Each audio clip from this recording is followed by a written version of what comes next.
मराठी कथा या यूट्यूब चॅनलवर सर्व प्रेक्षकांचे पुन्हा एकदा खूप खूप स्वागत। चला तर मग आज नवीन एक कथा मी घेऊन आलेली आहे। त्या कथेचे नाव आहे अफजल खानाचा वध। चला तर मग लगेच सुरुवात करूया।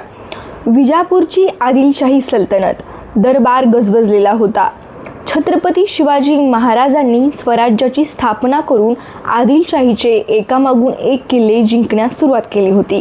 विजापूर दरबाराची झोप उडाली होती। बडी बेगम साहेबा अली आदिलशाहची आई हिने दरबारात एक विडा ठेवला आणि गर्जना केली, आहे का कोणी असा शूर सुरमा जो त्याच्या शिवबाचा जिवंत किंवा मृत बंदोबस्त करेल। खान उभा राहिला। दरबारात शांतता पसरली। तेवढाच एक अवाढव्य 7 फूट उंचीचा क्रूर देहाचा माणूस पुढे आला। तो होता वाईचा सुभेदार अफजल खान। त्याने तो विडा उचलला आणि गर्जना केली, त्या पहाडी उंदराला मी जिवंत पकडून आणतो आणि किंवा घोड्याच्या टाचांखाली चिरडून टाकतो। विजापूर दरबारात आनंदाची लहर पसरली। विजापूर ते तुळजापूरचा मार्ग 1599चा काळ। अफजल खानाचा प्रचंड मोठ्या सैन्यासह स्वराज्याच्या दिशेने निघाला। त्याच्यासोबत 12,000 घोडदळ, 10,000 पायदळ, तोफांचा कारखाना आणि शेकडो हत्ती होते। खान नुसता चालत नव्हता, तर तो वाटेत येणारी गावे, शेत उद्ध्वस्त करत होता। महाराजांना चिडवण्यासाठी आणि त्यांना उघड्या मैदानावर खेचण्यासाठी खानाने महाराष्ट्राची कुलस्वामिनी तुळजापूरची भवानी माता आणि पंढरपूरचा विठ्ठल या मंदिराची विटंबना केली। मूर्तींची तोडफोड केली। रयतेवर अनन्वित अत्याचार केले। संपूर्ण महाराष्ट्रात भीतीचे आणि हाहाकाराचे सावट पसरले। स्वराज्याची राजधानी राजगड। खानाच्या आक्रमणाच्या बातमी राजगडावर पोहोचली। महाराजांचे सर्व सरदार आणि मुत्सद्दी चिंतेत पडले। खानाचे सैन्य अफाट होते आणि स्वराज्याचे सैन्य त्याच्या तुलनेत खूप कमी होते।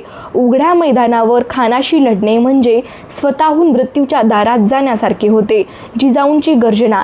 दरबारात विचारविनिमय सुरू असताना राजमाता जिजाऊ आऊसाहेब तिथे आल्या। त्यांनी शिवबांकडे पाहिले आणि म्हणाल्या, शिवबा, खान मंदिरांचा विध्वंस करत पुढे येतोय। रयत तुमच्याकडे आशेने पाहत आहे। मागे हटायचं नाही, या खानाचा वध करायचाच। भवानी माता तुमच्या पाठीशी आहे। आऊसाहेबांच्या शब्दांनी महाराजांच्या डोळ्यात अंगार फुलला। प्रतापगडाची निवड। जावळीचे घनदाट जंगल आणि महाबळेश्वर जवळील प्रतापगड किल्ला। महाराजांनी रणनीती आखली। त्यांनी राजगड सोडला आणि ते वाईजवळ असलेल्या प्रतापगडावर गेले। प्रतापगड हा जावळीच्या अशा घनदाट जंगलात होता जिथे खानाच्या तोफा, हत्ती आणि अफाट घोडदळ काहीच कामाचे नव्हते।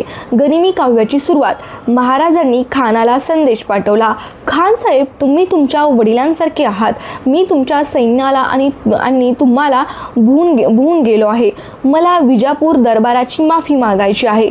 तुम्हीच प्रतापगडाच्या पायथ्याशी या। मी तिथे तुम्हाला भेटायला तयार आहे। खान मनोमन हसला। त्याला वाटले शिवबा घाबरला। त्याने प्रतापगडाकडे जाण्याचा निर्णय घेतला, जी त्याची सर्वात मोठी चूक ठरणार होती। खानाची जवळील एंट्री आणि वकिलांची खेळी। वाई ते जावळीचा रस्ता। अफजल खान आणि आपले अवाढव्य सैन्य घेऊन जावळीच्या खोऱ्यात उतरला।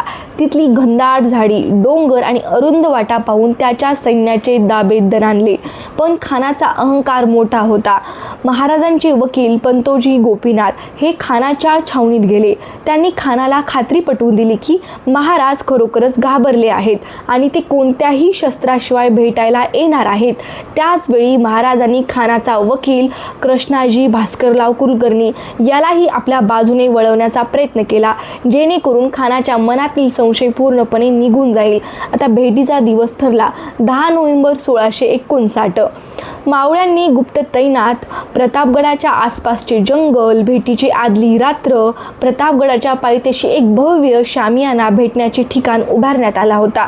वरून शांतता दिसत असली तरी जावळीच्या झाडांमागे डोंगराच्या कपारीत तानाजी मालुसरे, कान्होजी जेदे, नेताजी पालकर आणि येसाजी कंक आपले धारदार तलवारी घेऊन दबा धरून बसले होते. महाराजांनी मावळ्यांना कडक सूचना दिली होती, जोपर्यंत गडावरून तोफेचा आवाज होत नाही तोपर्यंत कोणीही हल्ला करायचा नाही.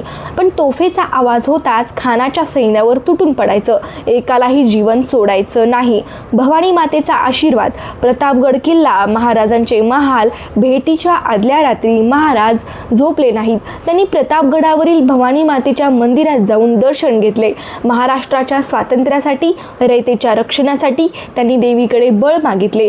जिजाऊंचा निरोप. आऊसाहेबांनी शिवबांना जवळ घेतले, त्यांच्या कपाळावर विजयाचा टिळा लावला. आऊसाहेब म्हणाल्या, राजे, यश तुमचेच होणार. हा महाराष्ट्र तुमच्या पाठीशी आहे. महाराजांचा आत्मविश्वास आता हिमालयासारखा ताठ झाला होता. शिवरायांचा युद्ध पोशाख आणि गुप्त शस्त्रे. 10 नोव्हेंबर 1659 सकाळची वेळ. महाराज भेटीसाठी तयार होत होते. खानाच्या दगाबाजीची त्यांना पूर्ण कल्पना होती, म्हणून त्यांनी कपड्यांच्या आत अत्यंत मजबूत असे चिलखत घातले, डोक्यावर जिरे टोप घातला आणि त्यांच्या आत लोखंडी टोप लावला. त्यांनी आपल्या डाव्या हाताच्या बोटांमध्ये लपवता येतील अशी धारदार वाघनखे घातली आणि उजव्या हाताच्या अस्तनीत एक छोटी पण विषारी बिचवा कट्ट्यार लपवून ठेवली. वरून त्यांनी एक साधा अंगरखा घातला. राजे बाहेर पडले, जणू वाघ आपल्या शिकारासाठी सज्ज झाला होता. खान शामियान्यात पोहोचला. अहंकार आणि क्रूरता. प्रतापगडाच्या पायथ्याचा भव्य शामियाना. दुपारचा प्रसंग. अफजल खान आपल्या पालखीतून शामियान्यात पोहोचला. त्याच्यासोबत त्याचा अंगरक्षक, विजापूरचा नामवंत तलवारबाज सय्यद बंडा आणि वकील कृष्णाजी भास्कर होते. शामियानाचा थाट पाहून खान थक्क झाला. हा डोंगराचा उंदीर राहतो झोपडीत, पण भेटीचा थाट राजासारखा केलाय. जिवा महालाची एंट्री. महाराजांसोबत त्यांचे विश्वासू अंगरक्षक जिवा महाला आणि संभाजी कावजी होते. शामियान्याच्या वेशीवर सय्यद बंडाला पाहून महाराजांनी पाऊल मागे घेतले. त्यांनी निरोप पाठवला. सय्यद बंडा शूर होता, त्याला पाहून मला भीती वाटते, त्याला शामियाना बाहेर ठेवा. खानाने अहंकाराने सय्यद बंडाला बाहेर थांबायला सांगितले. आता शामियान्यात फक्त खान, महाराज आणि त्यांचे वकील उरले होते. तो ऐतिहासिक क्षण. वाघ आणि लांडग्याची भेट. शामियान्याचा आतील भाग. दुपारी 2 वाजले होते. छत्रपती शिवाजी महाराजांनी शामियान्यात पाऊल ठेवले. त्यांचा शांत तेजस्वी चेहरा पाहून खान खुर्चीवरून उठला. खान अट्टहासाने म्हणाला, आओ शिवाजी आओ, हमारे गले लग जाओ, विजापूर दरबार की इनायत पाओ. महाराज अत्यंत सावध पावले टाकत खानाच्या दिशेने पुढे सरकले. खानाची उंची 7 फूट होती, तर महाराज सामान्य उंचीचे होते. खान पुढे आला आणि त्याने महाराजांना आपल्या अवाढव्य बाहूंमध्ये कवेत घेतले, मिठी मारली. संपूर्ण महाराष्ट्राचा श्वास या क्षणी रोखला गेला होता. खानाचा दगा आणि चिलखताचा आवाज. खळ. मिठी मारल्याचा तोच क्षण. मिठीत घेताच खानाने आपला खरा रंग दाखवला. त्याने आपल्या डाव्या हाताने महाराजांची मान घट्ट दाबली आणि उजव्या हाताने कमरेचे कट्ट्यार उपसून महाराजांच्या पाठी जोराने खुपसली. खळ असा धातूचा मोठा आवाज आला. दगाबाजी. खानाला वाटले होते की शिवबा संपला, पण खानाजी कट्ट्यार महाराजांच्या कपड्यांखाली असलेल्या लोखंडी चिलखतावर आदळली होती आणि चिलखताने महाराजांचा जीव वाचवला होता. महाराज किंचितही डगमगले नाहीत. खानाचा दगा समोर आला होता. आता न्यायाची वेळ होती. वाघनखांचा प्रहार आणि खानाचा फाटलेला कोथळा. शामियान्याचा आत उडालेला थरार. दगा दगा. खान ओरडला, पण महाराज सज्ज होते. त्यांनी आपल्या डाव्या हातातील वाघनखे खानाच्या अवाढव्य पोटाच्या आत जोराने खुपसली आणि हात खाली ओढला. खानाचे पोट फाटले आणि त्याचा कोथळा आतडी बाहेर आली. बिचव्याचा वार. पाठोपाठ महाराजांनी उजव्या हातातील बिचवा उपसला आणि तो खानाच्या छातीत खुपसला. खान वेदनेने मोठ्याने कुंचाळला. त्याचा आवाज संपूर्ण प्रतापगडाच्या खोऱ्यात घुमला. रक्ताच्या थारोळ्यात खान मागे पडला. त्याचा अहंकार मातीत मिळाला होता. सय्यद बंडाचा वार आणि होता जीवा म्हणून वाचला शिवा. शामियानाचा दरवाजा. खान ओरडत बाहेर आला. दगा झाला, पकडा त्याला, शिवबाला. त्याच्या लोकांनी त्याला पालखीत टाकले. तेवढ्यात बाहेर उभा असलेला खानाचा अंगरक्षक सय्यद बंडा शामियान्यात घुसला. त्याने समोर पाहिले की खानाचे पोट फाटले आहे आणि महाराज उभे आहेत. जिवा महालाचे शौर्य. सय्यद बंडाने आपली अवाढव्य तलवार हवेत फिरवली आणि थेट महाराजांच्या डोक्यावर वार केला. तो वार इतका वेगवान होता की महाराजांच्या जिरेटोपाला कापून तलवारात शिरणार इतक्यात मागून जिवा महाला धावत आला. त्यांनी स्वतःची तलवार पुढे करत सय्यद बंडाचा तो वार हवेत चढवला आणि दुसऱ्याच वाराने सय्यद बंडाला हात मनगटापासून उडवला. याच प्रसंगावरून इतिहासात म्हण रूढ झाली होता जिवा म्हणून वाचला शिवा. खानाचे शीर उडाले. प्रतापगडाचा विजय झाला. शामियानाच्या बाहेरील मैदान. खानाचे बोही पालखी वाहक खानाला घेऊन पळून जात होते. हे पाहून महाराजांचे दुसरे सरदार संभाजी कावजी कोंढाळकर हे धावत गेले. त्यांनी आपल्या तलवारीच्या एकाच फटक्याने भोयांचे पाय तोडले आणि पालखी खाली पाडली. संभाजी कावजींनी पुढे होऊन अफजलखानाचे शीर डोके धडा वेगळे केले. ते रक्तबंबाळ झालेले शीर घेऊन ते गडाकडे निघाले. जावळीच्या खोऱ्यातील सर्वात मोठ्या राक्षसाचा अंत झाला होता. तोफेचा कडकडाट. मावळ्यांचे वादळ सुटले. प्रतापगड किल्ल्याची तटबंदी. महाराज सुरक्षितपणे गडावर पोहोचले. त्यांनी लगेच सैन्याला इशारा देण्याचा आदेश दिला.